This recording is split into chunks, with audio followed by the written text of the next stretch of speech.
without further ado, Maria Fedora.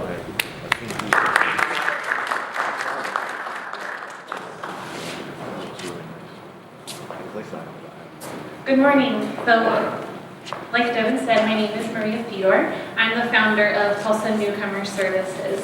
I'm incredibly humbled to be presenting here today. I spend a lot of my time in education settings, talking to other educators, so I'm really excited to get other perspectives and other ideas from people from all different work sectors today. So, you grabbed a quiz whenever you first came in. Now you can finally look at it. So before you do, sorry, bad teacher directions. So, it's just a 3-question quiz. Whenever I say go, you can open it. Make sure you read the directions at the top first. Once you finish, just turn it over or fold it back in half. And make sure you keep your eyes on your own paper. Okay? Go ahead and begin.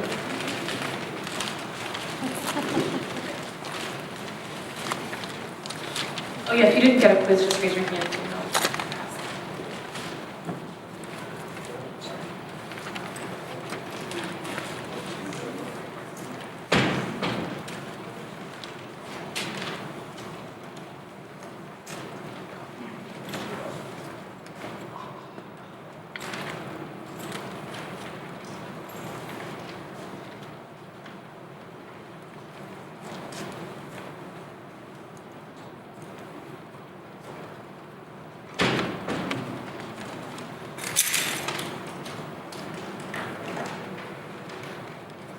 Great, so I think everyone's about finished. I appreciate you guys following the rules there and keeping your eyes on your own paper. So I would love to hear just from 1 or 2 people who had a quiz that was written in English. How did that feel taking that quiz? Shout it out. Easy. Yeah, pretty straightforward, not too complicated questions. What about folks who had a quiz that was written in Burmese? Very impossible. Impossible? You have no idea where to begin. You have no idea. You have no starting point, so you can't accomplish it. Yeah. So it's such an unfamiliar language. The characters are completely different. Now think about how you might have felt if you were the teacher in that classroom and some of your students are looking at that quiz the same way that if you had that Burmese quiz, that you were looking at that, and how daunting that must feel. So that is the reality for over 12,000 students in Tulsa County. For the over 5,000 Burmese refugees that live in Tulsa County, among many other refugee populations, including Ukrainian, Iraqi, people from Honduras, Mexico, all over the world. Last year, 54% of English language learners graduated from high school. 54%, which means like every other person graduated from high school. That is the problem that I've identified and that I'm working to be a part of the solution for. So my solution is 2-pronged. So providing professional development directly to teachers. So providing teachers with the knowledge, skills, and mindsets that they need to be able to engage the diverse learners that they have in their classrooms from different cultural backgrounds and different linguistic backgrounds. And then direct student support, so providing students who are coming in at high school level without having a command over the English language or their first language, with that support that they need to be able to graduate from high school. So on my journey to launch, it has been quite a journey. I started in August, so I'm still pretty new. So 3 of the kind of biggest obstacles that I've faced have been the kind of connecting with students. So it's been challenging to directly connect with students because of my lack of connections to a lot of the schools. And so figuring out where do families feel safe to send their students to be able to have tutoring, what times make sense, what is it that students really want, and how can I provide that? And so really meeting with people who are incredibly collaborative and supportive and working in alignment to support immigrant refugee populations has been a huge asset to be able to support me. So the second one, relationships. So my lack of reputation in many schools has really been an obstacle that I've had to overcome. I worked for Teach for America here, supporting teachers, and so those relationships that I had with schools have been able to help me connect with other schools to provide professional development to teachers, but my lack of reputation in other school districts has been an obstacle that I'm continuing to figure out and learn how to overcome. And then the last one, it says saying yes, that was the solution. The problem was, so I could spend like all day talking to people. So whenever I first launched, I was like trying to meet everyone who had ever met someone who was an immigrant or a refugee, who had any sort of passion working with these populations, to really build my understanding of the problem, because for me, it's an incredibly important problem, but my perspective is very limited. And so really trying to learn what is the real problem so that the solutions I'm creating are actually solving the problem.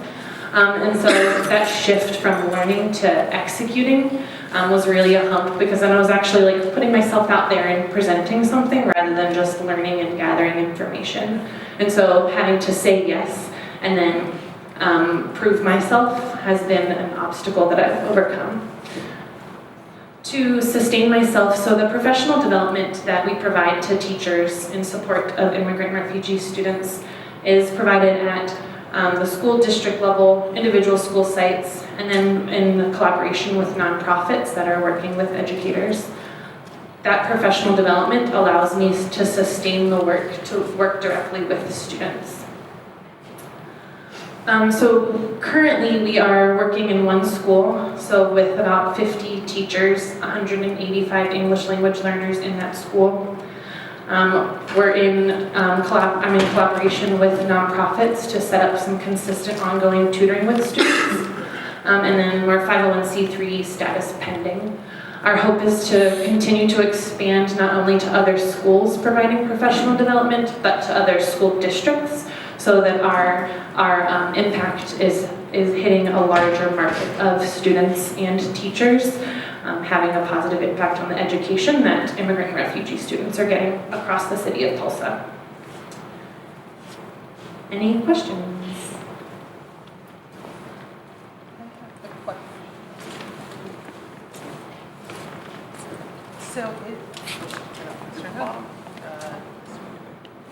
So is this specific to high school students, or does it meet the needs of young college-age students who are trying to assimilate into some of our college programs in the area?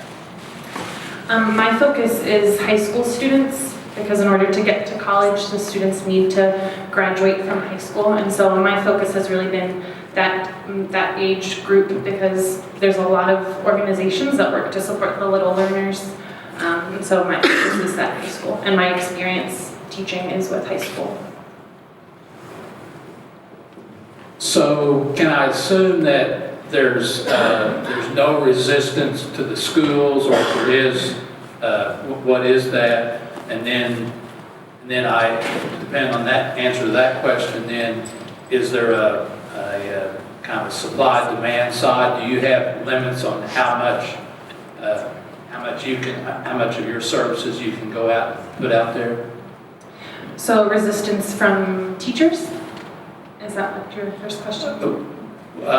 Really just first from administration, just for them accepting your services, the schools, is there any resistance to that? So the resistance, really, I have had some resistance from schools just because they don't know who I am. I'm like this person showing up saying, let me help your teachers. But not from the schools that I've had relationships with. They've like welcomed me with open arms. And then your second question. So now, do you have a limit on your services? What all you can do? So it's just me right now. So I can only be in so many places at one time. And so it's, so right now I can do everything that I'm trying to do, but we will need to expand and add volunteers to be able to support students in the future.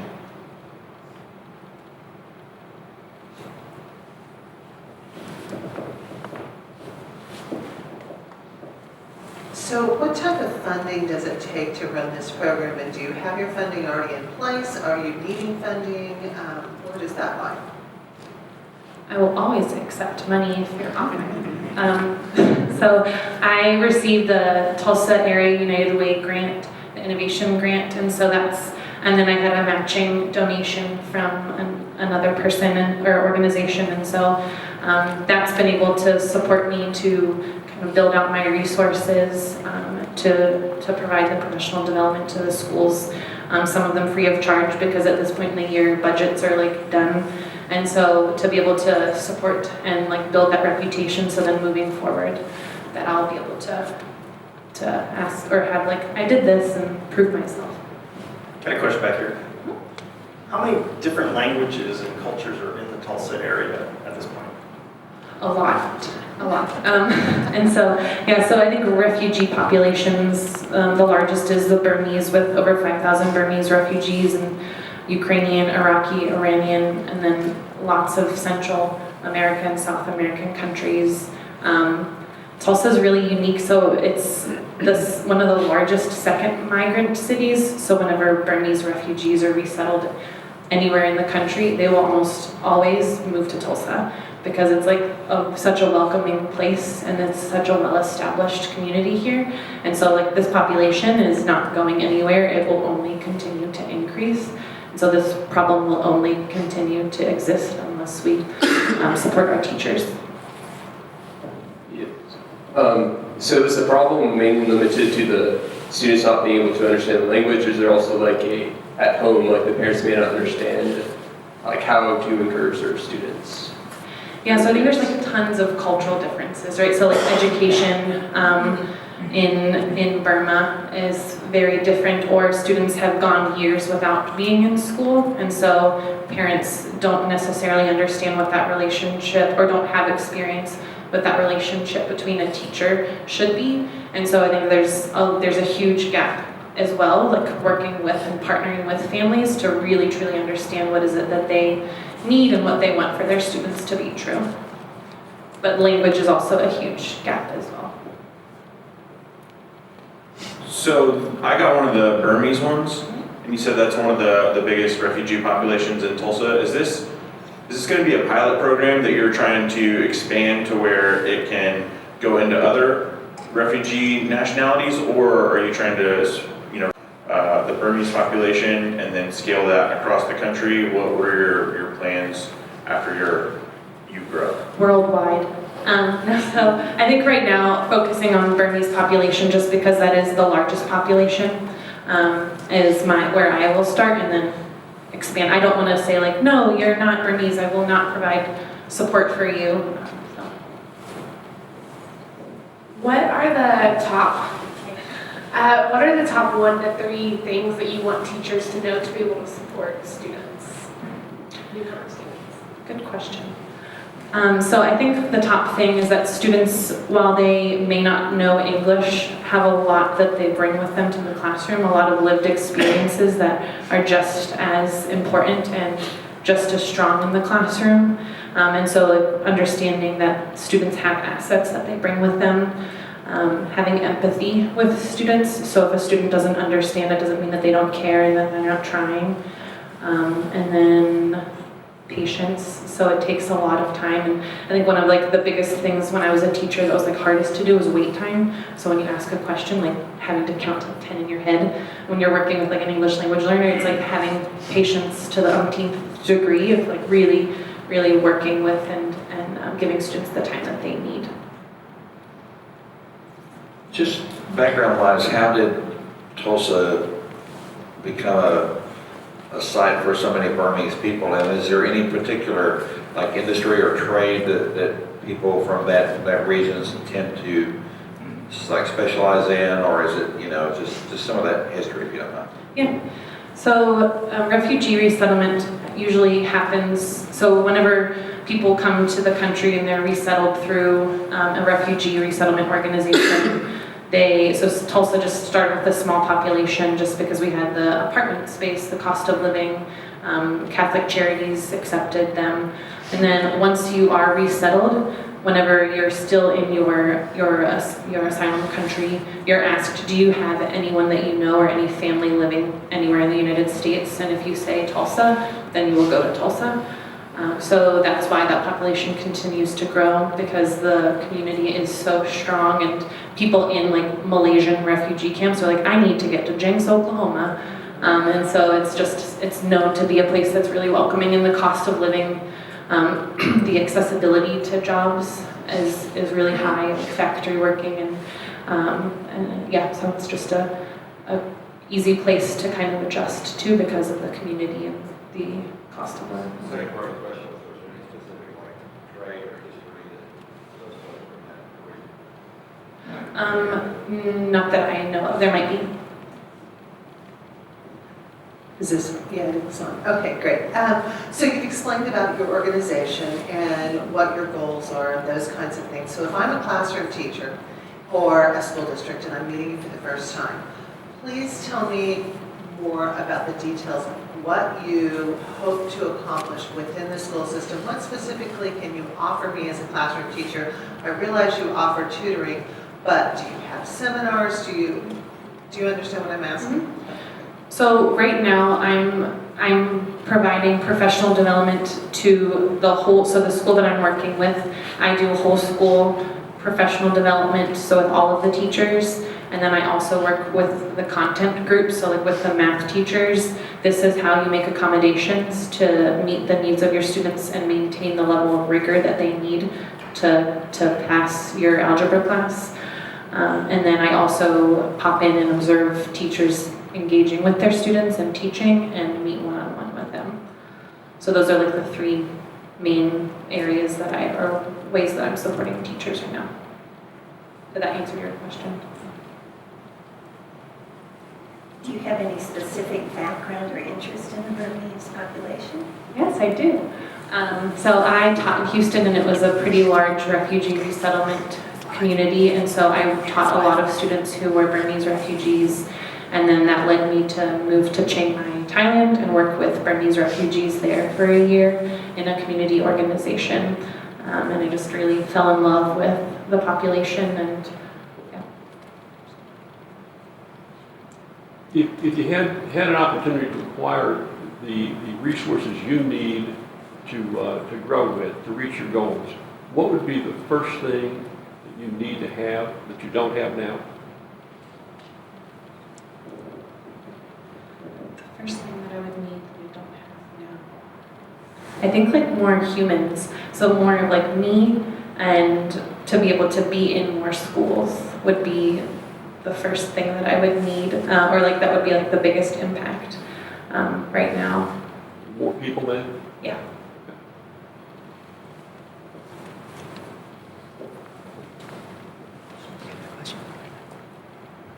One last question. What talents do those people have to have? Say that one more time. What talent would those people need to have to meet your needs? I think people would need to have the talent of the desire to make an impact on people's lives, and knowing that they're going to work really, really hard, and that they care about improving education for students. So I think like the heart and the desire to work really hard are like, and you can teach anyone how to do anything, I think. Any more questions? I've got one. Are there any unique talents that you have that make you need to replicate yourself? So do you have to speak Burmese, or do you have to have any other abilities? Kind of building on what he asked. I do not speak Burmese, and I think like that's why it's so important, is because there are probably very few teachers in Tulsa County that speak Burmese, and so I think that a talent is like the desire to learn, and the desire to, or the accepting of like, I'm gonna fail and I'm gonna make a lot of mistakes and probably unteach kids some things, but I know like the next day I'm gonna come back and I'm gonna try again.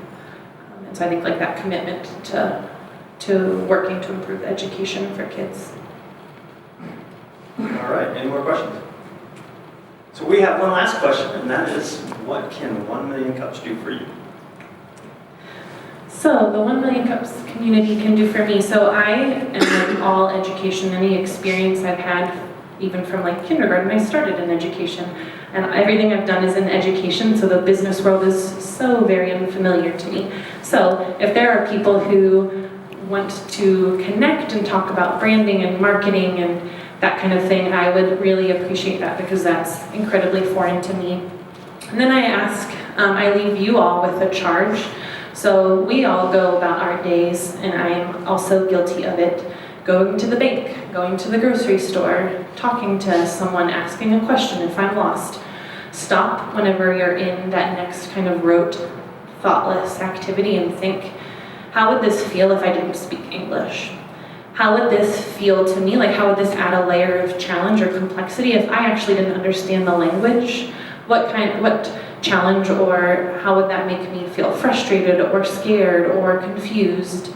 And just kind of stop and think about that to add that perspective to your life. And if you find yourself talking to people about English language learners or the refugee population, keep my name in your mind and share that. And if you want to talk further, please, you have my email, I think, on your quizzes. So email me, connect with me. I would love to talk further. And if you have connections for me, that would be wonderful. Thank you all so much.